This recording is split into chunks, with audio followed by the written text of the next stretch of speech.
Have you ever wondered why the condos around Stanley Park feel so different?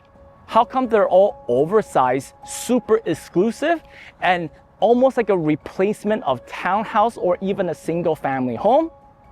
Hi everyone, welcome back to my channel. Today I'm standing in Vancouver's most famous park, and let's talk about the West End and Cole Harbour neighborhood. And at the end of the video, I'll have a chance to show you my latest exclusive listing right across the street. But before that though, let's talk history and the future of these two beautiful and exclusive neighborhoods. Let's quickly turn the clock back to the early 1970s and 80s. In the 70s, the city of Vancouver saw a huge boom in the art scene, a lot of countercultural protests and activisms around racism, poverty, and environmental concerns, especially on the west end of Vancouver. Honestly, I didn't quite initially understand why there's so much protest until I saw this picture. That is the Falls Creek before it turned into what we know today. Tons of yachts and the center of dragon boating. And also this picture. This is Cole Harbour before the high-rises started going in the early 2000s. In the 80s, Vancouver had the opening of BC Place, the brewery strike, and of course the forever changing Expo 86. Yet at the same time, there was also a continued increase of social issues around downtown Vancouver. Once again, especially in the West Side neighborhood. Long story short, the west end of downtown Vancouver was a rough neighborhood back in the days. I know a lot of these events, you probably have already read through it, the internet, museum, or even textbooks. However, one conversation that's generally left out of all of this is the fact that in the 70s and the 80s, the West End community was pumping out one-bedroom condos like mad, high-rise or low-rise, to a point where the West End community actually turned out to be the densest community throughout Canada. However, there was a problem. Through the creation of all these rental towers, there was no schools, no parks, and very little retail, which actually started this social struggle within the West End community. This worked fine when Vancouver was still a regional city. However, after Expo 86, the world was introduced to the beauty of Vancouver, our mountains, our ocean, and our overall lifestyle.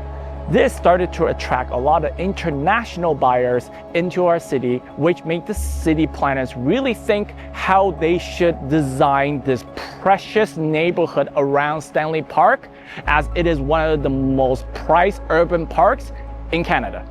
So by the late 1980s, the city planners' tone has completely changed.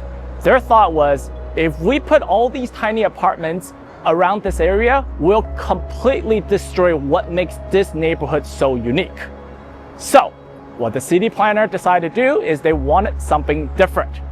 Fewer towers with more luxurious homes to 1, to preserve the view corridor, 2, to attract affluent international buyers or downsizers who wanted homes that is a house replacement, 3, to not have densities overflow onto the park, and number 4, keeping this neighborhood exclusive and luxurious.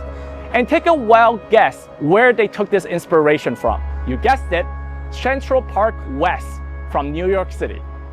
In the early 1990s, Vancouver started to put all that planning into work and introduced the Cole Harbour Official Development Plan and Downtown West Plan.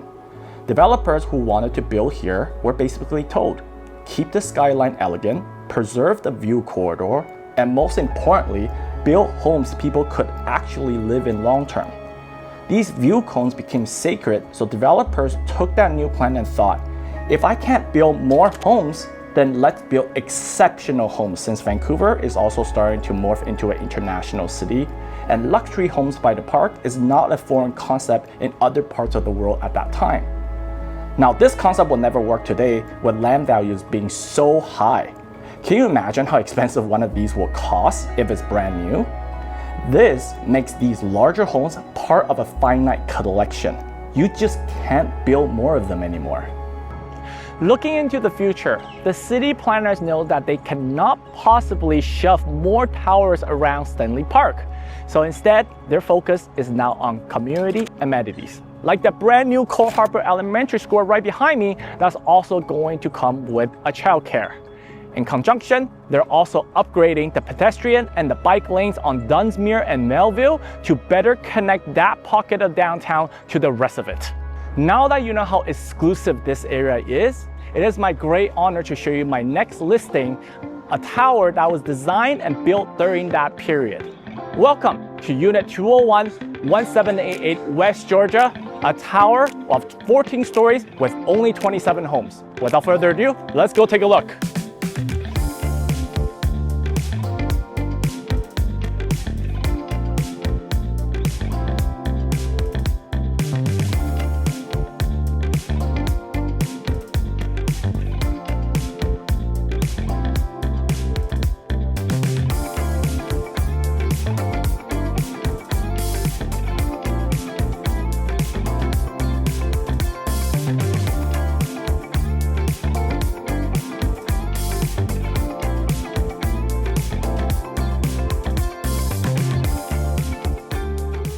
A lot of people say, this building and this area feels completely different. And they're absolutely right. This is by no accident. This is the result of deliberate city planning for over 2 decades. So if you're someone that's looking for privacy, close to the park, a home that is sized like an actual home and not a shoebox, well, DM me right away and I'll get you in to see this hidden gem in one of the rarest addresses in Vancouver. And that's it. This is the end of the long form walkthrough. My name is Joe Lee with Real Broker. If you found this video interesting, press like and subscribe, and I'll see you next time. See ya.